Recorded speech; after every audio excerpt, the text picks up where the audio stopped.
चाळीसगाव येथे वीज कर्मचारी मेळावा व धर्मभूषण बागुल यांचा सत्कार संपन्न। चाळीसगाव बहुजन विद्युत अभियंता अधिकारी व कर्मचारी फोरमचे केंद्रीय अध्यक्ष तथा समता सैनिक दलाचे प्रदेशाध्यक्ष माननीय धर्मभूषण बागुल यांच्या सेवानिवृत्तीनिमित्त चाळीसगाव येथे भव्य वीज कर्मचारी मेळावा मोठ्या उत्साहात पार पडला। कार्यक्रमाचे ठळक मुद्दे।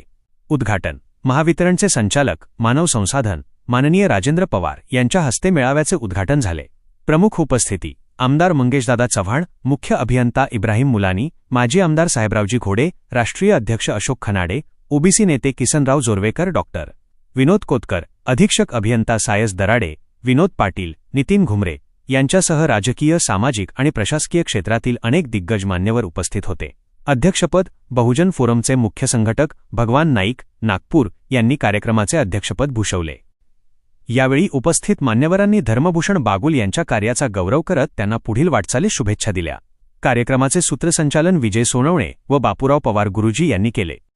हा मेळावा यशस्वी करण्यासाठी जळगाव झोनचे अध्यक्ष कारभारी केदार, कार्याध्यक्ष स्वप्नील सूर्यवंशी, सचिव चरणदास पांढरे, भूषण खालकर यांच्यासह चाळीसगाव बहुजन फोरम आणि समता सैनिक दलाच्या कार्यकर्त्यांनी विशेष परिश्रम घेतले। या प्रसंगी बहुजन फोरमचे शेकडो सदस्य व नागरिक मोठ्या संख्येने उपस्थित होते।